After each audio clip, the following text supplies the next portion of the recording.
Bonjour les amis du Padre Pio, mon nom est Luc Lasselle, bienvenue de retour en Marchons avec Padre Pio. Nous avons tous été réprimandés une fois ou une autre dans notre vie, il y en a plus que d'autres. Il y a plusieurs façons de réprimander quelqu'un, directement, durement, et le Padre Pio avait un sens psychologique très fin. Alors, il avait une façon de réprimander les gens indirectement. Voici quelques histoires racontées par M. Jean Goyard, notre directeur, qui va nous montrer comment Padre Pio réprimandait indirectement. J'espère que vous aimez cette vidéo.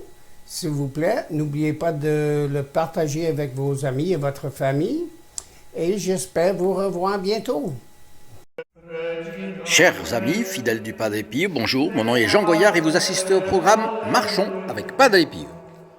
Aujourd'hui, nous allons parler d'une chose qui n'est pas une guérison, qui n'est pas une réprimande non plus, c'est un avis, mais bon, une réprimande en forme d'avis, si on peut dire comme ça. Mais avant tout, je vous signale que pour les premiers abonnés, pour les premiers visiteurs de notre programme et qui ne sont pas encore abonnés, vous avez cette possibilité ici dans le bas de cette vidéo, dans la description de la vidéo.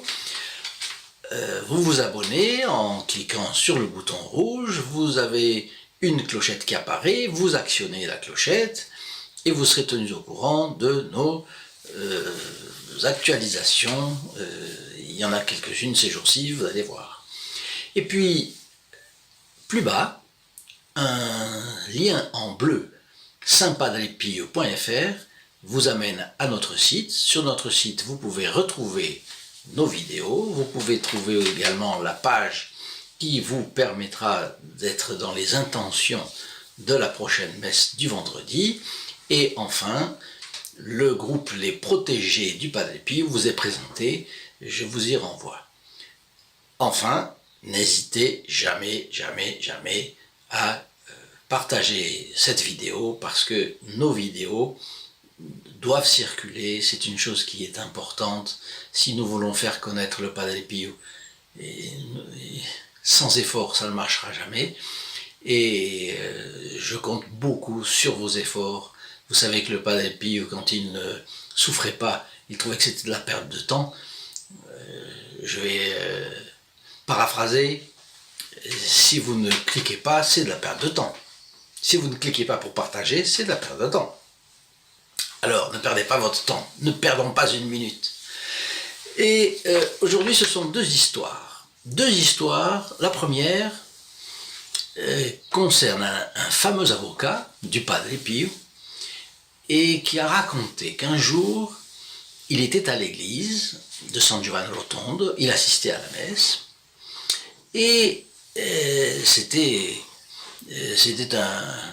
un moment où l'élévation, au moment où le Padre Pio, juste après la consécration, élève l'hostie consacrée, eh bien là, il s'est distrait. L'avocat a pensé à autre chose. Et tellement distrait qu'il est resté debout. Alors évidemment, il y avait la multitude des fidèles qui étaient agenouillés, et lui était le seul dans une position d'apparente irrévérence. Mais c'était involontaire, mais il s'était laissé distraire. Et tout d'un coup, il est secoué par l'odeur agréable, mais intense, pénétrante, ce qui lui, il a déterminé comme un parfum de violette. Mais la violette est délicate. Comment est-ce que la violette pouvait être un parfum pénétrant, intense? Je ne sais pas. Et ce parfum l'a fait revenir à la réalité. Il a regardé autour de lui, il a vu que tout le monde était à genoux, il s'est agenouillé. Mais... Et il avait l'habitude, après la messe,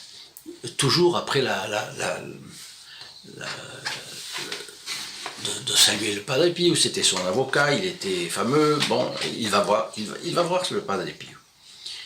Et là, le Padre Pio l'accueille avec un drôle d'air. Et il le prend par surprise. Aujourd'hui, vous avez été distrait. Alors, réponse de l'avocat. Ah, alors, c'est vous qui m'avez réveillé avec votre parfum?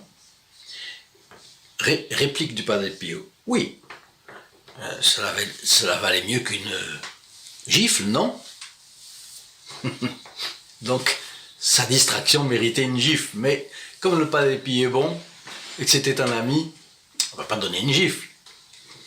Notre Seigneur Jésus-Christ a pris le fouet, mais c'était contre les marchands du temple. Génération de voleurs et d'adultères, disait-il, n'est-ce pas? Vous avez transformé la maison de mon père en caverne de voleurs. Mais là, ce n'était pas le cas, c'était une distraction, mais voilà, méritait une petite réprimande quand même.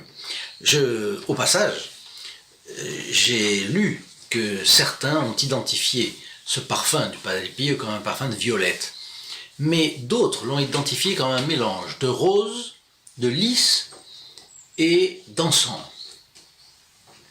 Rose, lys et encens. C'est intéressant. Certains avaient le flair plus développé que d'autres, donc ils ont réussi à identifier 3 arômes dans le même parfum. Bien enfin, c'est intéressant de savoir. Et puis il y a si tout d'un coup vous sentez un parfum intense de violette, ou alors de lys, d'encens et de rose, vous pourrez vous dire, il faut que je clique.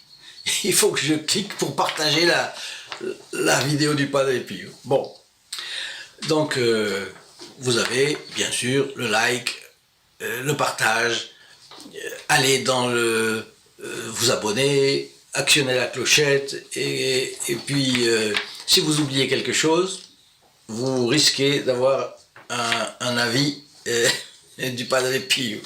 Je ne sais pas si ça vous amusera ou pas, j'en sais rien. La deuxième histoire est une curieuse pénitence. Un Sicilien s'était converti. Il s'était converti et il est allé se confesser au Padre Pio. Et le Padre Pio, très bon, certainement la conversion avait amené beaucoup d'affliction de ses péchés. Le Padre Pio a mis sa main droite sur ses mains sur la main droite du converti, et pendant un bon moment de la confession. On voit que les femmes, il les confessait dans un confessionnal. Les hommes, il les confessait comme ça, vis-à-vis. C'était la tradition en Espagne, en Italie d'ailleurs aussi, etc. Bien. Notre converti sicilien rentre chez lui. Et là, il se rend compte qu'il a un parfum, mais un parfum phénoménal sur la main droite et pas sur la main gauche. Mais il l'avait senti pendant la confession avec le Padre Pio. Et là, c'était sa main droite que le Padre Pio avait tenue longtemps. Et là, il s'est dit, bon, je vais regarder, je vais voir. Il se lave les mains. Le parfum continue. Il se lave encore. Ça continue. Mais il a mis 2 mois à accomplir la pénitence que le Padre Pio lui avait donnée. Ou bien c'était une pénitence conséquente et quotidienne, ou alors il a laissé traîner, je ne sais pas. Mais le fait est que c'est au bout de 2 mois qu'il a réussi à terminer la pénitence que le Padre Pio lui avait donnée. Et pendant ces 2 mois, parfois le parfum disparaissait, mais parfois il revenait. Et de temps en temps, il vérifiait, et tout de même, pendant 2 mois, ce parfum est apparu, est parti, est revenu. Il n'y avait pas moyen de s'en débarrasser, en fait. Et le jour où la pénitence a été finie, le parfum a disparu. il a raconté, et c'est une chose fort intéressante, très intéressante. Donc la marque du Padre Pio, parfois, la marque de sa présence, ou la marque de son passage, ou la marque d'un de ses avis, c'était ce parfum. Mais d'un autre côté, on voit à quel point la pénitence, c'est important. Le Padre Pio envoie son parfum à quelqu'un qui est distrait, et de manière à ce qu'il prenne conscience de la réalité des choses. Deuxièmement, quand quelqu'un n'avait pas fini sa pénitence, le parfum du Padre Pio était là pour le solliciter à terminer sa pénitence. Non, n'oublions pas nos pénitences quand nous confessons. Et quand je dis n'oublions pas, je me mets dans l'affaire, parce qu'il m'est arrivé, malheureusement, ça m'est arrivé d'oublier. Bon, si j'avais eu le parfum du Padre Pio, ça aussi ça peut arriver. Vous oubliez, vous avez le parfum du Padre Pio. Je ne sais pas si, dans ces cas-là, nous serions inquiets, nous aurions peur, ou nous serions contents. Il y aurait toutes les raisons d'être contents, parce que si nous avons un parfum comme ça, on se dit bon, le Padre Pio est bien présent, etc. Mais d'un autre côté, je sais que lorsque le surnaturel intervient dans notre vie, et